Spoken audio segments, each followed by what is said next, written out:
Ainda pensando, no contexto da Reforma Protestante,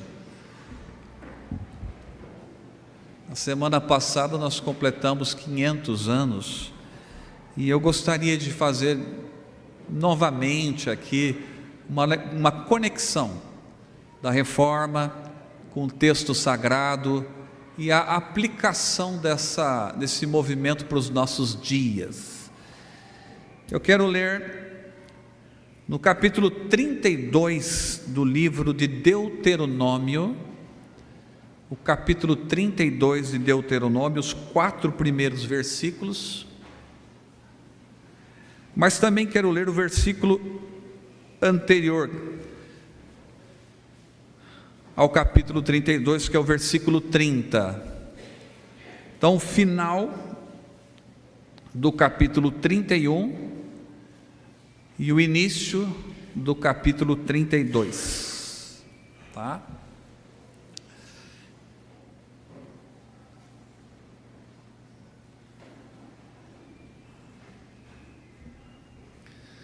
Os irmãos podem ler comigo, está na tela, acho que talvez facilite, né? Leamos. Então Moisés pronunciou integralmente as palavras deste cântico aos ouvidos de toda a congregação de Israel. Inclinai os ouvidos, ó céus, e falarei, ouça a terra as palavras da minha boca. Minha doutrina como a chuva, destile a minha palavra como orvalho, como chuvisco sobre a relva e como gotas d'água sobre a erva. Porque proclamarei o nome do Senhor, engrandecei o nome de Deus. Eis a rocha, suas obras são perfeitas, todos os seus caminhos.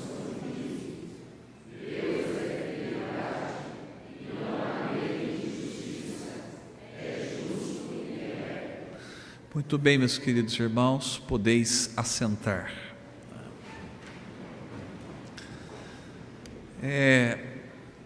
Há quem diga que o movimento da Reforma foi, na verdade, um grande avivamento. E eu quero lembrar para os irmãos que no século XVI, o mundo ocidental era totalmente catolicizado. Às vezes a gente se esquece de algumas informações. Lutero, por exemplo, era um frade, ele era um padre. Calvino nasceu numa família católica, e Calvino se preparava para ser um sacerdote, um padre também. John Knox, grande reformador escocês, era padre. E o que aconteceu no século XVI é que percebeu-se que a Bíblia ensinava algo diferente. E essa percepção, meus queridos irmãos, é o que eu chamo de um avivamento. Porque quem abre os nossos olhos para enxergar a verdade é Deus. Quem desvenda, quem descortina, quem revela a sua vontade é o Espírito Santo. Então muitos naquela época, no século XVI, aderiram ao protestantismo, sabe por quê? Porque tiveram fome e sede da palavra de Deus. Então isso foi um grande avivamento, de fato. E agora encontramos aqui, no capítulo 32 de Deuteronômio, quando a palavra do Senhor nos diz, goteje a minha doutrina como a chuva, e destile a minha palavra como orvalho.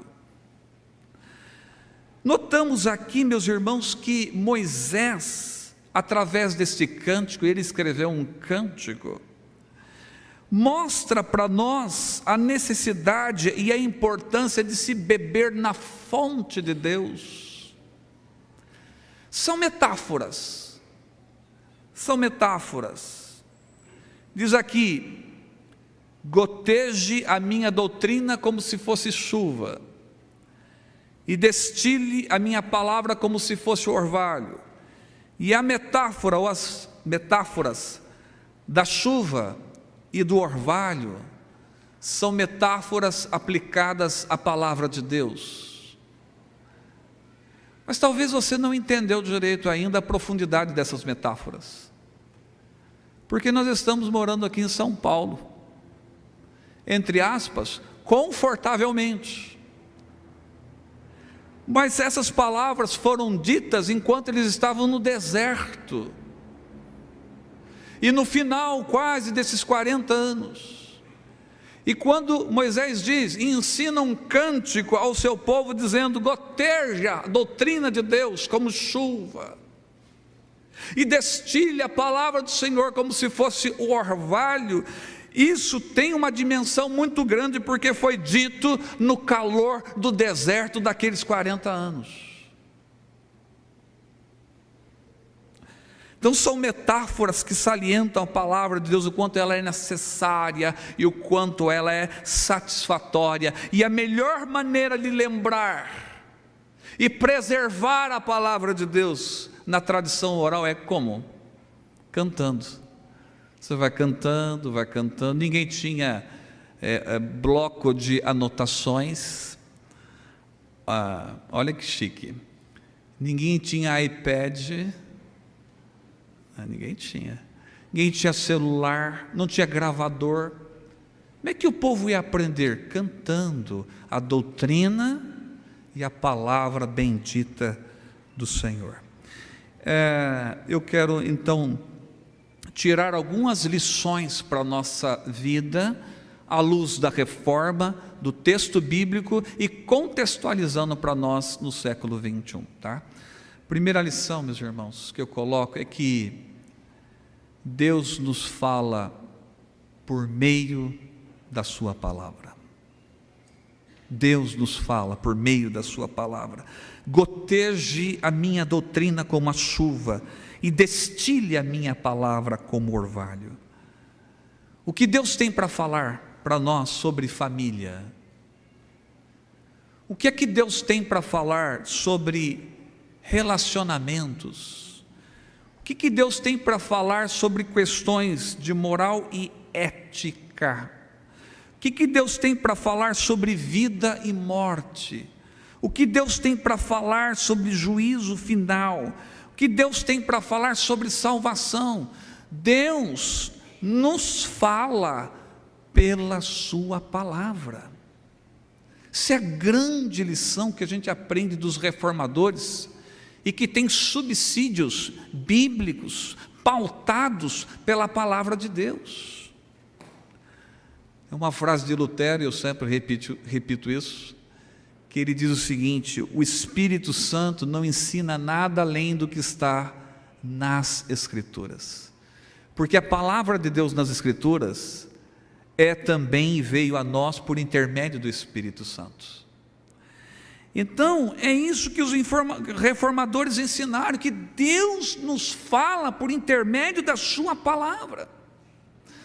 Na semana passada saiu tantos artigos sobre a reforma protestante, e quero dizer também que fiquei muito emocionado ao ver na televisão a nossa igreja, testemunhos dos nossos irmãos, a Giovana, doutor Humberto, doutor Salim, quando falou, me emocionou, e fiquei muito feliz.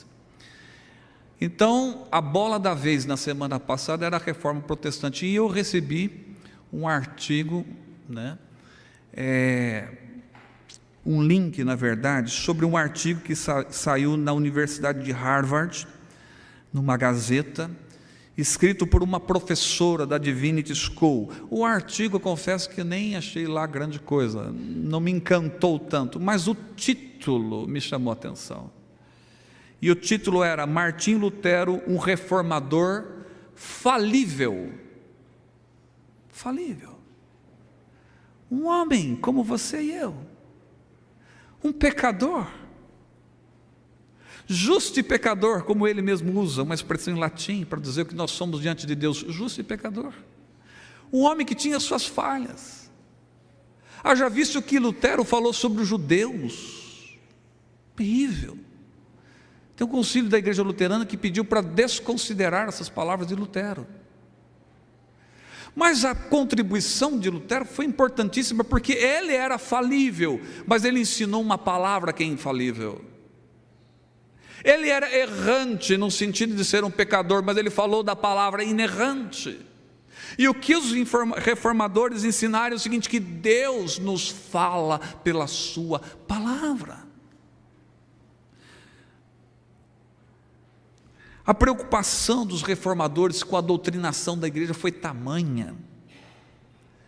Só em português, meus irmãos, na língua portuguesa, entre prefácios, sermões, tratados e comentários e hinos, há mais de 200 obras de Martim Lutero já traduzidas em língua portuguesa, para ensinar às pessoas que Deus nos fala por meio da sua palavra. Calvino, nós sabemos que tinha uma saúde extremamente fragilizada, mas o que ele não tinha de saúde, ele tinha em inteligência, em competência, em conhecimento. E os biógrafos de Calvino, no caso Teodoro Beza, que foi amigo pessoal e biógrafo de João Calvino, diz que ele escreveu até 8 horas antes de morrer. 8 horas antes de partir para o encontro do seu Senhor, ele ainda ditava, ele ainda escrevia. E Calvino morreu com 55 anos incompletos, na verdade 54 anos. Escreveu muito. A editora Baker, uma editora norte-americana, colocou os comentários, lançou os comentários de João Calvino em 22 volumes. Por que essa gente escreveu tanto? Porque era sede pela palavra, era a vontade de ensinar o povo, dizendo o seguinte: Deus nos fala, gente, Deus fala com você, fala comigo, Deus fala com a sua igreja. Como? Através da sua palavra, subsidiada pelo Espírito Santo. Por isso que quando a gente vai ler a Bíblia, a gente abre e pede a orientação de quem? Espírito Santo. O Corpus Reformatorum é uma obra que foi lançada, se não me engano, no século XIX, em que reuniu obras de Calvino, de Melanchthon e de Zwinglio. Chega a saber quanto, meus irmãos? A 101 volumes de obras produzidas. E é interessante que elas são guardadas no seu original. Quem escreveu em latim está lá em latim, quem escreveu em francês está em francês, quem escreveu em alemão está em alemão. Gente, pessoas que escreveram numa época em que só havia a luz de vela, a luz do lampião. Por que surgiu tantas confissões no século XVI? E eu vou citar algumas delas. Ou seja, essa gente pegou a palavra de Deus, eles leram, eles sugaram e resumiram de maneira que as pessoas pudessem entender as principais doutrinas, as principais ensinamentos de Deus para nós. E aí você tem, eu não vou citar apenas as datas, mas você tem, a partir de 1559, você tem a confissão de fé francesa, você tem a confissão de fé escocesa, Escócia, você tem a confissão de fé belga, você tem a confissão de Heidelberg, Alemanha, você tem os ensinamentos de Dort, Holanda, você tem a confissão de fé de Westminster, que é adotado pela nossa igreja, que é datado de 1646. Gente, pessoas que fizeram isso para ensinar você e a mim. Deus fala pela sua palavra. E se você esperar que um anjo vai descer do céu para trombetear nos seus ouvidos, isso não vai acontecer. Isso não vai acontecer. Houve um despertamento tão grande pela palavra de Deus, meus irmãos, que até o século XVI a Bíblia no máximo estava em 10 idiomas. hoje passa de 2.500 línguas, dialetos, idiomas. É a santa palavra de Deus pelas quais Deus fala conosco. Na Genebra de Calvino, em 10 anos, eles mandaram centenas de missionários para a França. Sabe quantas igrejas? 2.000 igrejas foram formadas em 10 anos. 3 bilhões de franceses aderiram ao protestantismo. O que é isso? Isso é ação do Espírito Santo, porque se o Espírito Santo não abrir os nossos olhos, a gente não enxerga. E pode colocar a Bíblia na mão do cientista, do camarada mais inteligente, ele não vai entender. Porque quem nos faz ver a verdade de Deus é o Espírito Santo. Segunda lição que eu compartilho com os irmãos a partir desse texto, que diz: goteje a minha doutrina como a chuva e destile a minha palavra como orvalho para quem mora no deserto. Deus fala por intermédio da sua palavra, é verdade, mas uma outra lição é o seguinte: adoração a Deus só pelos moldes da revelação. Adoração a Deus somente pelos moldes da Bíblia, da revelação de Deus. O que eu quero dizer é o seguinte: eu não posso inventar coisas no culto, eu não posso ficar propondo inovações que sejam antibíblicas, eu não posso conduzir a igreja a um distanciamento da verdade de Deus. Nós estamos no período da pós-modernidade, é verdade, onde há inovações culticas. Você liga a televisão, você vê cada tipo de inovação cultica, de ficar embasbacado, uma linguagem musical defeituosa, modismos antibíblicos, são verdadeiras aberrações. Essa semana eu vi de novo uma chamada na televisão e tinha como título: Bênçãos das Mãos Ilimitadas. E como eu sou muito curioso, eu tive que parar para assistir. Falei, não é possível, o que é isso? E era bênçãos das mãos ilimitadas direto do rio Kwanza. Eu falei, Jesus, será que é o nome de algum rio da Bíblia que eu não conheço? E não é não, é um rio importante, inclusive, que fica em Angola, na África. E aí, a pessoa, o religioso que está falando na tela da televisão, está dizendo o seguinte: aquele rio, de fato, é conhecido como o Rio de Ouro, o Rio do Ouro, porque muitas riquezas foram tiradas daquele rio, e ele estava dizendo que ia enviar aquelas águas do rio Kwanza para o Brasil, para o templo de Pontinhos, para que as pessoas pudessem lavar as mãos para ter prosperidade. Falei, Senhor Jesus, da santa glória dos últimos dias, que é isso? Que é isso? E o pregador da televisão dizia o seguinte, que várias pessoas ficaram prósperas ao tocar nas águas daquele rio. Falei, não é possível que eu estou escutando uma coisa dessa. Então, para ficar próspero e lavar as mãos das maldições, precisa lavar a mão nos rios, ao qual ele orou ainda, rio Kwanza. Como eu disse, meus irmãos, como eu sou muito curioso, eu fui pesquisar, e eu já sabia o que era Angola, conheço um pouco da história, mas para confirmar, e sem precisar citar as fontes, eu quero dizer, que país é esse? 70% da população de Angola vive na mais terrível pobreza, e o cara traz a água da prosperidade desse rio para cá. Precisamos telefonar para lá, gente, avisar o povo de lá, eles não estão sabendo disso, mas um religioso brasileiro descobriu isso. Que coisa, que façanha, não?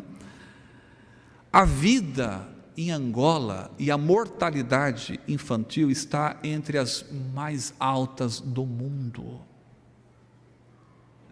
Angola é considerado o país menos desenvolvido, e Angola é um dos países mais corruptos do mundo, mas alguém descobriu que aquela água lava a mão, manda a maldição embora. Gente, para com isso. A palavra de Deus está dizendo aqui para nós: adoração a Deus só pelos moldes bíblicos. Eu tenho que fazer o que Deus está mandando na sua palavra. Goteje a minha doutrina como a chuva, destile a minha palavra como orvalho. Na época de Moisés, esse texto é de Moisés, no final do deserto. Houve um período do deserto em que Moisés sobe para receber as tábuas da lei. O que acontece com o povo? Se envereda pelo caminho da idolatria, constrói um bezerro de ouro, e Arão está presente. Então o perigo do distanciamento, de se distanciar de Deus, é muito grande e perigoso.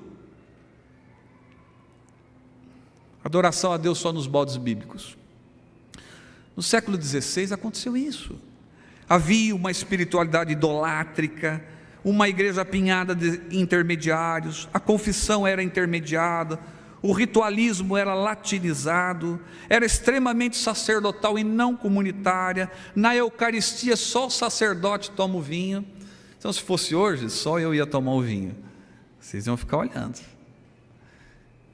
Isso há 500 anos atrás era assim, muito mais do que isso, né? O sacramento ex opere operato, ou seja, não importa como você está, se você participou, aquilo muda a sua vida. Não, senhor. Importa sim como a pessoa está para participar da ceia. Se não estiver bem, tem que pedir perdão a Deus, tem que conversar com Deus, tem que acertar as contas para depois participar da ceia. A ceia não muda a nossa vida, mas a nossa relação com Deus sim, e isso é importante. Por isso que na igreja protestante como a nossa, há uma exposição da Escritura ao invés da tradição.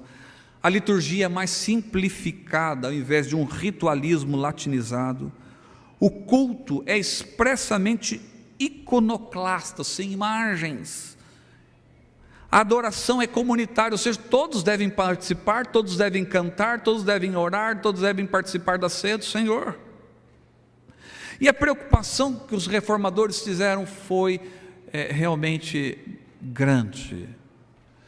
Porque primeiro Deus fala por intermédio da sua palavra, e depois a única maneira de adorar a Deus é pela própria revelação, é como Deus quer, pelos moldes da revelação. E por último, goteje a minha doutrina como a chuva e destile a minha palavra como orvalho. O último pensamento é o seguinte: a única pessoa que deve ficar entre nós e Deus é Cristo Jesus. A única pessoa que deve ficar no nosso meio, entre a nossa relação com Deus, é Jesus Cristo. Moisés aqui, no versículo do número 4, ele diz o seguinte: eis a rocha. Viram aí no texto? Eis a rocha. É claro que a priori ele está falando do Criador. Tanto no versículo 15 quanto no versículo 18, refere-se a Deus como sendo a rocha. Isaías 26 diz que Deus é a rocha das eras. O que significa isso? Significa que tudo passa, mas Ele é uma rocha eterna. Acontece, meus irmãos, que rocha é um tipo de Cristo. Apóstolo Paulo diz que no período do deserto, a rocha que o seguia era quem? Era Cristo. Porque a única pessoa que deve ficar na minha relação com Deus é Jesus Cristo. Cristo é a rocha da nossa salvação. Cristo é o único mediador. Então não pode ficar no meu caminho com Deus nem minha mulher, nem minha esposa, nem meus filhos, nem o trabalho, nem o dinheiro, nem a glória, nem a fama. Não deixe isso atrapalhar. Mas o único que deve ficar na nossa relação com Deus é Jesus, porque Ele é o caminho, Ele é a verdade e Ele é a vida. Cristo é o único mediador entre nós e Deus. Nenhum apóstolo pode ficar no meio, nenhum anjo, nenhum parente falecido e não falecido também, nem a esposa nem os filhos. O único mediador é Jesus, é o único Salvador. Já percebeu como nós oramos na igreja? Nós oramos no nome de quem? Eu oro em nome do pastor da igreja. Faça isso para você ver o que acontece. Faça isso. Não oramos no nome do pastor da igreja, não oramos em nome de apóstolos, não oramos em nome de patriarcas, não oramos em nome de pessoas falecidas, mas a oração é em nome de Jesus. Por quê? Porque Ele é a única pessoa que deve ficar no meio entre a nossa relação com Deus, porque Ele é o caminho. Não há outra maneira de adorar e chegar a Deus a não ser por Cristo Jesus. E é isso que eu queria rapidamente, não foi tão rápido assim, mas tudo bem, refletir nessa manhã e princípio de tarde. Deus nos fala por meio da sua palavra. Adoração a Deus só pelos moldes bíblicos, e a única pessoa que deve ficar entre nós e Deus é Cristo Jesus. Só uma curiosidade: durante os 40 anos do deserto, o livro de Êxodo começa com música, Cântico de Moisés. O Senhor jogou no mar cavalo dos seus cavaleiros. Quando termina, quase 40 anos de deserto, o livro de Deuteronômio termina com música.